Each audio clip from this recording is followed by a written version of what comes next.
La dernière étude menée sur la santé mentale des enfants remonte à 30 ans. Les choses ont beaucoup changé.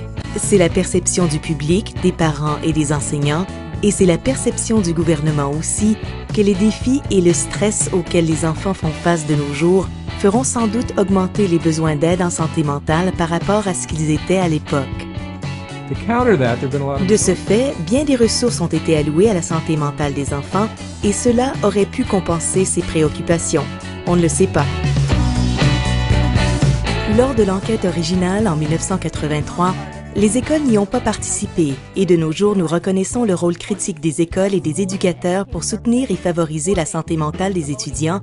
Donc, en les incluant systématiquement dans cette enquête sur la santé mentale, cela nous permettra de comprendre et de documenter ce que les écoles font pour soutenir la santé mentale des étudiants.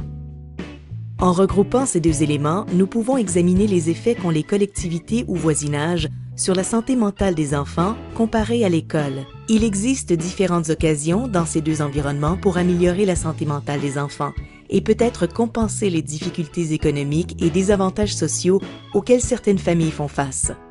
Les enseignants sont débordés.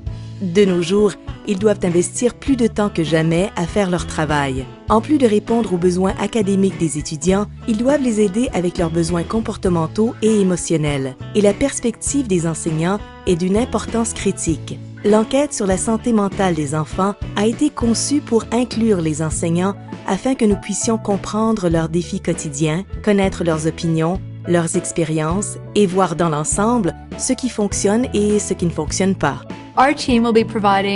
Notre équipe fournira tout le matériel requis pour compléter ces enquêtes. Nous avons du matériel promotionnel comme des affiches et des brochures d'information pour les enseignants et aussi des formulaires de consentement que les enfants doivent apporter à la maison et bien sûr, nous avons l'enquête. Une fois remplies, les enquêtes seront mises dans une enveloppe et apportées à la réception et il a été prévu que FedEx ira les ramasser dans chacune des écoles choisies et les rapportera à notre bureau. Puis, nous les entrerons dans notre système de données de recherche. Personne ne pourra établir un lien entre les réponses d'un étudiant, enseignant ou directeur et les données réelles enregistrées dans notre système. Nous disons que ces enquêtes sont sans tracas et ce que nous voulons dire, c'est que tout sera clairement identifié dans des emballages. Le matériel devrait être distribué assez rapidement. Des instructions sont fournies et des scénarios aussi. Alors, les enseignants ne devraient pas avoir beaucoup d'improvisation à faire. Tout sera expliqué clairement pour qu'ils comprennent quand et comment les choses doivent être faites. La première étape consiste à comprendre ce qui se passe en salle de classe.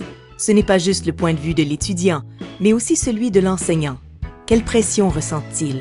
De quel type d'aide ont-ils besoin dans la salle de classe pour soutenir les étudiants? Donc, leur point de vue quant à leurs besoins et aux avantages de ce qu'ils font, parce que ça fonctionne bien. C'est très important. Ces études de grande envergure soulignent les problèmes, défis et préoccupations dans notre société et mettent en évidence le besoin d'y faire face. Voilà ce qui s'est passé en 1983 et je crois que ça va se reproduire aujourd'hui, en 2014. L'étude servira à nous alerter. Elle est basée sur des renseignements systématiquement recueillis et pas seulement sur les manchettes de journaux ou sur l'opinion des gens. Et ça, c'est un élément critique, je crois, pour la planification rationnelle et l'allocation des ressources. Nous avons des preuves qui ont été recueillies au sein de la population et nous pouvons les utiliser.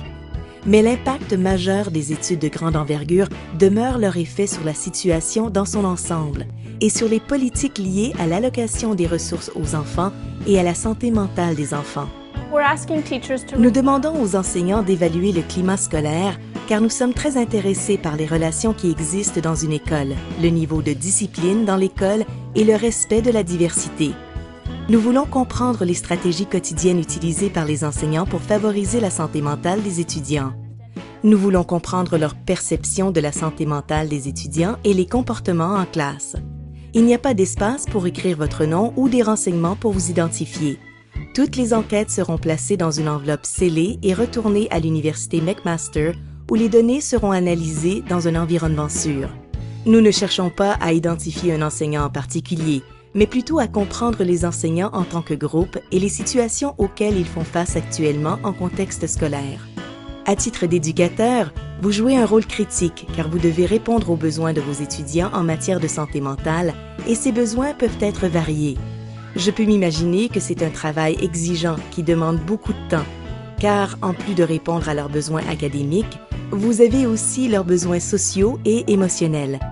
Et ce que les enseignants font est incroyable.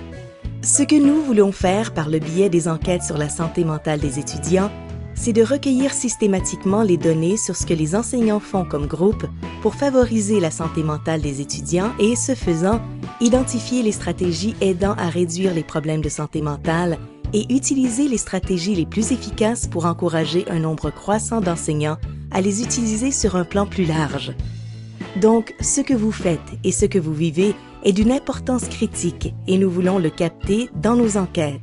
Nous voulons représenter chaque enseignant qui a été abordé pour avoir un échantillon représentatif d'enseignants pour tenter de comprendre quels sont vos besoins afin de mieux vous soutenir. Songez à votre salle de classe. Songez à ce que ça peut être d'être debout devant une salle de classe de jeunes. Songez à vos objectifs visant à améliorer vos capacités. Songez à certains de vos défis ou à ceux que vous devrez probablement relever avec 2 enfants dans la salle de classe ou peut-être même 5 ou 6. De quel type de défis s'agit-il? Je vous parie que ces défis sont liés à la régulation émotionnelle ou comportementale en classe, des choses associées à la santé mentale des enfants. Songez à son impact sur votre capacité d'enseigner en classe, de faire ce que vous voulez vraiment accomplir. Nous croyons que le facteur le plus important, le plus grand défi des enseignants actuellement, concerne la santé mentale des enfants en salle de classe. Je crois que cette situation a été reconnue par le ministère de l'Éducation et le gouvernement, et il y a de nouvelles initiatives, et nous devons développer de meilleures stratégies pour aider les enseignants, les personnes comme vous dans l'enseignement, à faire face à ces défis en classe, pour que vous puissiez faire votre travail. Et nous croyons que cette étude nous sera utile, mais vous pouvez seulement nous aider si vous y participez. Alors, dites oui.